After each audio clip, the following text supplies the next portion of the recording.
Bonjour, je m'appelle Hervé Zimzak, je suis ingénieur biomédical au centre Oscar-Lambret depuis 26 ans maintenant. Je suis ingénieur biomédical depuis 2005, après avoir repassé un master en technologie des santé à l'unité de Compiègne, et responsable de l'unité biomédicale et correspondant matériovigilance depuis 2016.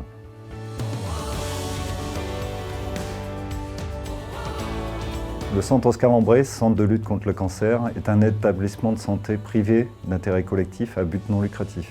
Il fait partie d'Unicancer, fédération des 18 centres dédiés aux soins, à la recherche et à l'enseignement en cancérologie.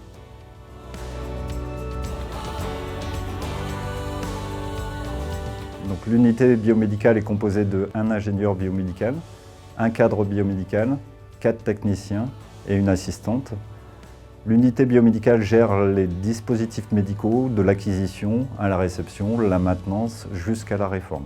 Le comité de matériovigilance du centre est composé de 9 membres permanents de différents secteurs d'activité, le correspondant local matériovigilance, donc moi-même, un suppléant en cas d'absence, c'est le cadre biomédical, une assistante chargée de la gestion administrative, du suivi, de la traçabilité des échanges avec tous les services en cas d'alerte ou de déclaration d'incident. Nous avons également 2 référents à la pharmacie, un pharmacien et un technicien pharmacien, un médecin chargé de la communication auprès du corps médical et de la CME, 3 référentes chargées de la formation du personnel soignant, cadre de soins et chef d'équipe. Le comité se réunit à peu près 2 à 3 fois par an et des sessions de formation sont réalisées tout au long de l'année, notamment avec une sensibilisation des nouveaux arrivants. Un poster rassemble aussi dans les différents services les informations sur l'ensemble des vigilances pour les services de soins. Une bonne interaction est permanente avec la pharmacie concernant les alertes ou déclarations sur les dispositifs médicaux stériles et notamment avec le bloc opératoire déclarant principal au col. En 2021, nous avons entre 25 et 45 déclarations par an, réparties notamment entre les plateaux techniques qui sont importants chez nous, le bloc opératoire et les différents services de soins, et plus d'une vingtaine d'alertes en moyenne par an impactant le col, avec plus de 50% de retrait de l'eau ou d'action sur le terrain.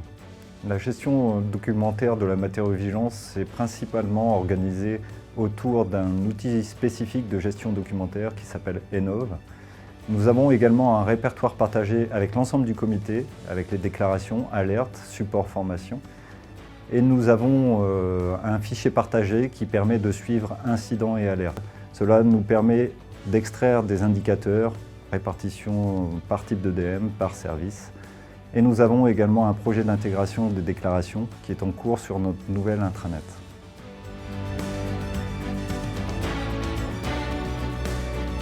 De nombreux projets sont planifiés actuellement au col pour l'évolution de la matériovigilance, notamment un groupe de travail cybersécurité. Il est vrai que de plus en plus d'alertes matériovigilance concernent la sécurité informatique des dispositifs médicaux, notamment sur le plateau technique avec des logiciels spécifiques, mais aussi pour les DM connectés qui sont de plus en plus nombreux. Au col, un groupe de cybersécurité s'est composé. Ça permet notamment de diffuser, traiter toutes les alertes fournisseurs concernant provenant de la MSM ou du CERT. Ça nous permet d'établir des plans de continuité d'activité en cas de blackout informatique. Et nous avons également composé un groupe de travail avec des DM connectés.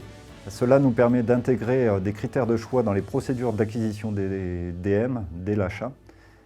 Mais ça nous permet aussi d'assurer la sécurisation lors de la réception des nouveaux dispositifs connectés. Et nous sommes en train d'établir un inventaire des DM connectés selon une matrice de criticité en vue d'établir un plan d'action avec notre DSI. Nous avons un projet également de dématérialisation de la déclaration de matériovigilance sur notre nouvel outil intranet qui va sortir cette année, notamment pour la déclaration des incidents internes, qui sera plus rapide, et un suivi direct des actions menées, et nous permettra de diffuser de l'information et notamment des indicateurs concernant la matériovigilance.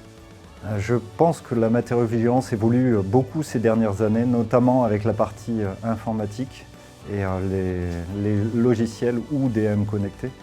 Pour nous, ça engendre un impact important sur la partie cybersécurité, sur l'ensemble des DM. Ça sera, je pense, une des grandes thématiques 2022-2023.